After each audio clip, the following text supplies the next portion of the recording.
Nous en sommes déjà à 25 vidéos et je ne sais toujours pas nager. Alors, je lance une bouteille à la mer pour celles et ceux qui auraient des cours de natation à me recommander. Cela n'est pas le sujet de la vidéo. Le sujet de la vidéo est le déploiement d'une intelligence artificielle, le déploiement d'un modèle d'intelligence artificielle pour le rendre disponible à des clients ou sous forme d'abonnement, sous forme de paiement ou dans le cadre d'un produit qui est plus grand avec plus de fonctionnalités. Cette vidéo ne vient pas par hasard. Cette vidéo vient en réponse à Journal de France 4852 qui a laissé un commentaire sur l'une de mes précédentes vidéos au sujet de l'intelligence artificielle et la question était de savoir comment est-ce qu'on peut déployer et entraîner un modèle d'intelligence artificielle. Alors, dans cette vidéo, j'aimerais traiter le premier point, le déploiement. Comment rendre public, comment rendre disponible ce modèle d'intelligence artificielle, quelle forme ça prend, comment ça fonctionne, et c'est tout le sujet de cette vidéo. Donc, si vous êtes développeur ou si vous avez pour projet de lancer un produit ou un système qui tourne autour de l'intelligence artificielle, ou comme vous travaillez avec quelqu'un dans cet environnement, je vous invite à visionner la vidéo jusqu'au bout. Et d'ailleurs, si comme Journal de France 4852, il y a un sujet qui pourrait vous intéresser, une question que vous vous posez ou un élément que vous souhaiteriez creuser avec moi, je vous invite à laisser un commentaire de sorte que je puisse en faire une vidéo et vous répondre comme je le fais actuellement dans cette vidéo. Donc, pour développer un modèle d'intelligence artificielle, il y a selon moi une première étape. Cette première étape est celle du cloisonnement ou de la séparation, de la modularisation de responsabilités. Autrement dit, plutôt que d'avoir un programme qui va tout faire de A à Z, par exemple l'inscription, la connexion, le mot de passe oublié, la gestion des abonnements, la gestion des stocks et des produits, et en plus l'intelligence artificielle, moi, je suis contre ça. Je suis plutôt du genre à recommander une approche où vous avez un programme qui gère la partie business et vous avez de manière scindée, de manière séparée, cloisonnée complètement, de manière distincte, votre système d'intelligence artificielle qui tourne ailleurs.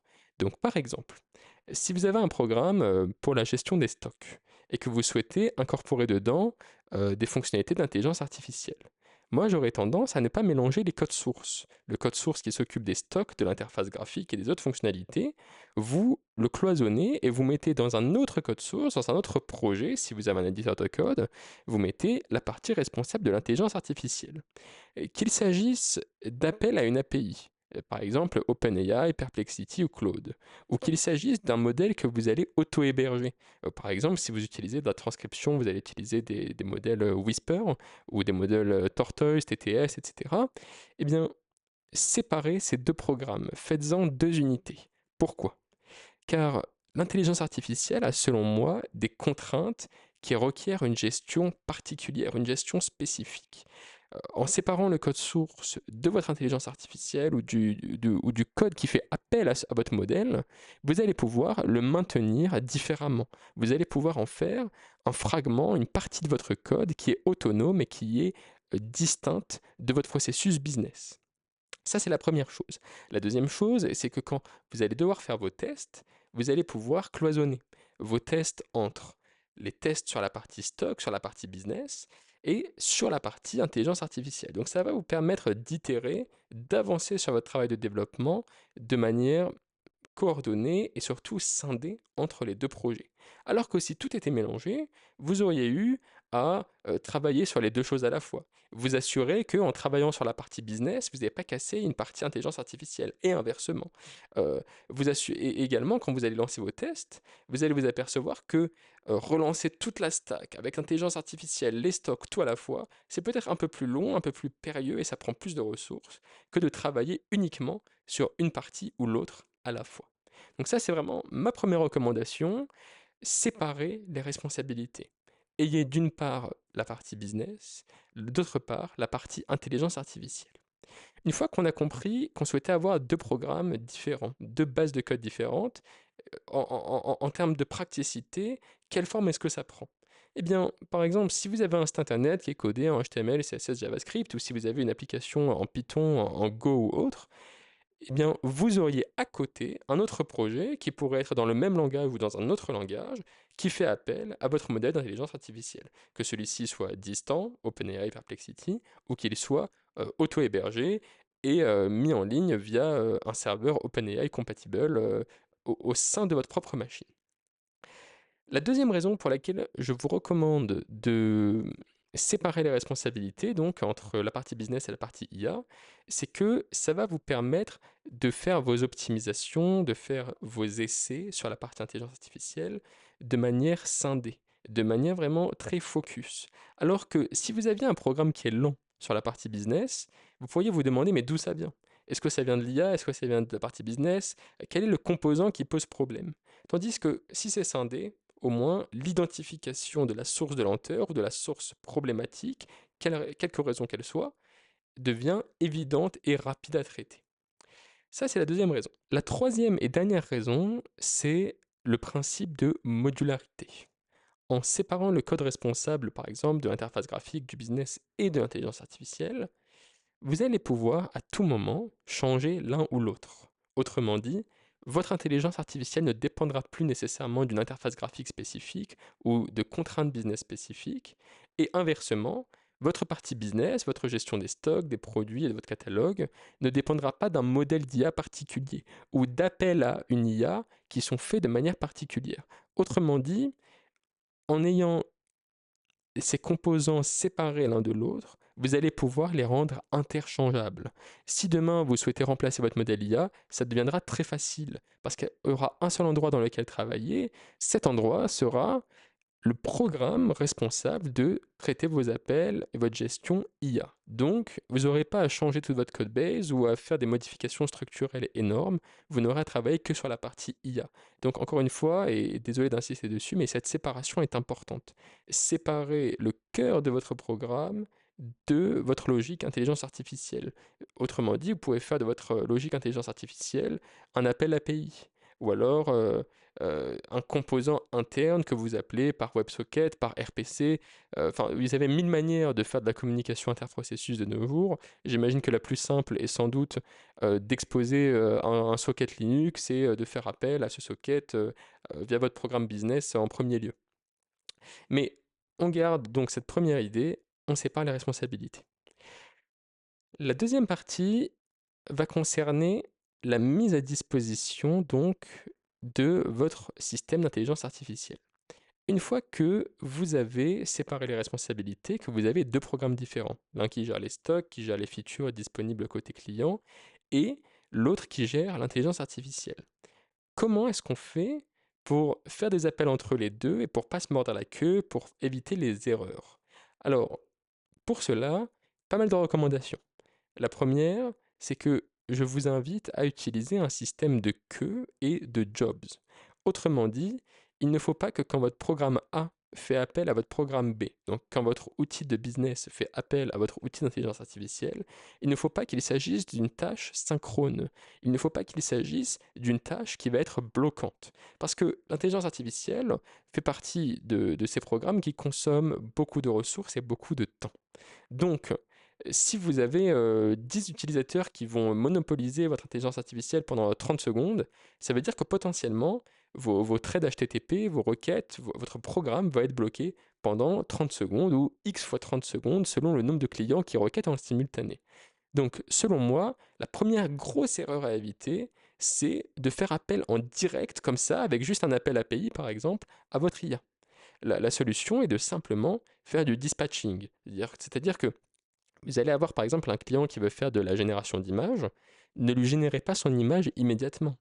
Mettez plutôt dans une queue, dans une base de données, par exemple ça peut être une queue Redis, ça peut être selon votre langage de programmation, un système de queue à la Laravel, à la Ruby on Rails ou autre.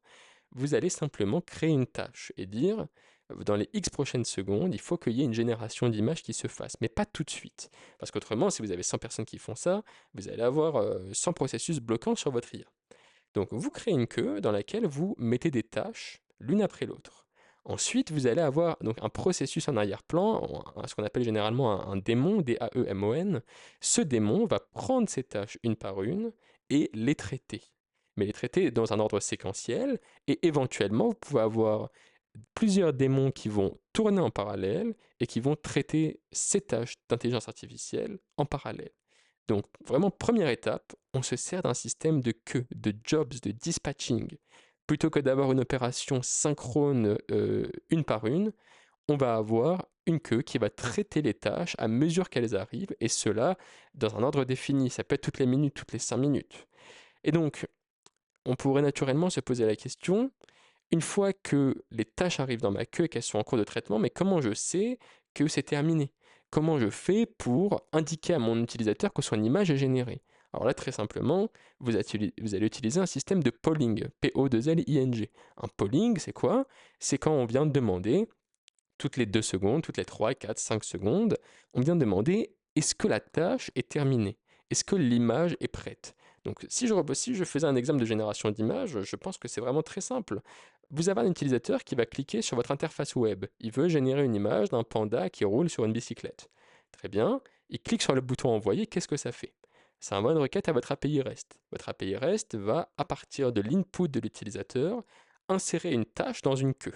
Cette tâche sera je veux que mon DALL-E ou mon ChatGPT ou autre me génère une image d'un panda sur une bicyclette. Mais je veux que cette tâche soit lancée dès que possible, dès qu'il y a de la dispo. Ok. Donc là, on a juste une information en base de données. La prochaine étape, c'est donc qu'un démon qui tourne en permanence en tâche de fond, vraiment à l'infini, vienne scruter la base de données, et dès qu'il trouve une nouvelle tâche, il va la trouver. Donc là, en l'occurrence, il va trouver le panda.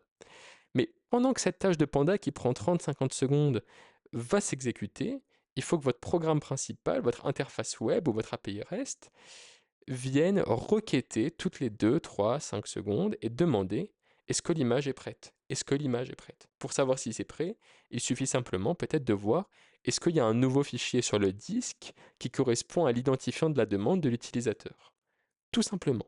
Donc première étape, on ne traite pas les tâches en séquentiel, mais on les traite via un système de queue qui va traiter les tâches en parallèle, potentiellement, mais surtout en tâches de fond, et ne pas bloquer le thread principal. Deuxième étape, on va utiliser un système de polling pour demander toutes les secondes est-ce que ma tâche est terminée. Si elle n'est pas terminée, j'affiche un écran de chargement. Ou alors en base de données, j'indique la tâche est toujours pending, elle est toujours en attente, toujours en cours. Et vient ensuite, du coup, des optimisations qu'on peut faire pour essayer de gagner en temps d'exécution ou alors gagner en temps de réponse au client. La première est vraiment peut-être l'optimisation que je recommanderais à tout le monde, c'est d'utiliser du cache. C'est-à-dire que si vous avez des utilisateurs qui se servent de l'intelligence artificielle, mais qui vous fournissent toujours un même prompt, une même demande, alors il vous suffit d'enregistrer le résultat que ces prompts ont produit par le passé. Alors évidemment, ça suppose que vous ne souhaitez pas avoir d'aléatoire, ça suppose qu'un prompt A amène toujours à une réponse B qui est identique, mais si c'est bien le cas, alors vous pourriez très bien avoir un système en cache et dire, chaque fois qu'un utilisateur me demande un panda sur une bicyclette, alors je n'ai même plus besoin de faire appel à l'intelligence artificielle, car j'ai déjà des images chez moi enregistrées, et j'ai juste à les renvoyer. Ça va vous permettre de ne plus faire appel à l'IA, ça va vous permettre d'éventuellement économiser des coûts ou alors du temps, et enfin, ça va vous permettre de donner une réponse à l'utilisateur qui est immédiate. Et même là-dessus, vous pouvez jouer. Vous pouvez très bien simuler une latence, vous pouvez très bien simuler de la prise de temps sur l'IA pour donner à l'utilisateur l'impression qu'il y a une vraie valeur derrière, un vrai calcul, une vraie moulinette. Mais donc, une première optimisation que vous pouvez faire, ça reste quand même bien de utiliser un système de cache. Autrement dit, si une combinaison d'input, si un identifiant est déjà connu, alors vous pouvez renvoyer un résultat que vous connaissez déjà. Donc ça, selon moi, c'est très facile à implémenter. Chaque fois que votre démon termine une tâche avec génération d'IA, ça peut être la génération de texte, d'images, de vidéos ou autre, eh bien, il vous suffit d'associer le résultat que vous avez obtenu par IA avec la combinaison d'input en entrée. Une fois que vous avez associé les deux, il vous suffit de dire, chaque fois que quelqu'un me renvoie la même combinaison d'input que je connais déjà, alors je renvoie le résultat produit par IA que je connais déjà et que j'ai enregistré. Après, vous pouvez définir une durée de péremption. Par exemple, un résultat expire au bout de 3 mois, 6 mois, 4 ans. Enfin, ça dépend évidemment de votre business, de la manière dont ça fonctionne pour vous. Mais le principe de base est celui-ci, à savoir mettre en place du cache. Enfin, on peut aller encore plus loin. Comment est-ce qu'on peut aller encore plus loin? On peut travailler au niveau du système et non plus au niveau applicatif. Donc on va plus être tellement peut-être dans le code source, mais plus sur la gestion de l'OS. Pour améliorer encore donc ces appels à l'intelligence artificielle ou améliorer sa gestion autour de l'IA, parce qu'on peut généralement très peu la contrôler après tout, eh bien, on peut simplement monitorer le temps que prend notre appel. Par exemple, si on s'aperçoit qu'en moyenne, notre appel IA prend 30 ou 35 secondes. Ou alors, si on s'aperçoit qu'un appel prend 200 mégas de RAM à chaque sous-processus d'appel IA. Alors, on peut définir des limites. On peut dire, on va abandonner une génération, on va tuer un processus s'il prend plus que n secondes, qui sont le temps moyen. Si, oui, idem, on peut très bien dire qu'on va tuer un processus, on va vraiment le mettre en extinction totale s'il dépasse une certaine utilisation mémoire. Donc ça, c'est facile. Et d'ailleurs, on peut même suroptimiser et dire, une fois qu'on a eu un timeout ou un memory unavailable, donc à savoir, une fois que notre threshold sur la mémoire ou sur le temps d'exécution a été dépassé, on vient tuer le processus et potentiellement, on vient réinsérer une tâche en base de données avec un prompt allégé, ou alors en utilisant un modèle IA plus léger que le modèle normal. Donc vous voyez, on peut en cascade comme ça dire que finalement si ça prend trop de temps ou trop de ressources, on peut basculer sur un nouveau modèle IA. On aura perdu le temps du premier appel, mais en fonction de votre besoin, j'imagine que c'est acceptable. Donc ce sont mes recommandations pour votre déploiement d'IA. Et derrière, vous pouvez aller encore plus loin. Vous pouvez utiliser des systèmes de jetons, des systèmes de maximum de tâches en simultané par utilisateur. Mais bon, dites-moi si ça devrait faire l'occasion d'une seconde vidéo d'ailleurs. Mais je pense que cela tient plus au business qu'à la technique. Quoique, peut-être que dans le cadre de l'IA, ça devient nécessaire, vous me direz. Est-ce qu'il ne faudrait pas systématiquement limiter le nombre d'appels pour pas saturer la machine ou pour pas arriver dans un cas où on n'a plus assez de puissance ou plus assez de trade pour faire nos appels. C'est sujet à débat, mais je pense que déjà, si vous implémentez toutes les recommandations qui sont données dans cette vidéo, vous allez pouvoir aller assez loin. Et derrière, si vous avez plusieurs machines ou plusieurs modèles d'IA qui, selon la tâche, sont plus ou moins lourds ou légers, et que vous arrivez à faire une bonne gestion comme ça, vous allez pouvoir bien jongler, si je puis dire. Donc, cela étant, je suis curieux de savoir si, dans votre cas, vous avez d'autres recommandations ou d'autres éléments qui n'ont pas été évoqués dans cette vidéo.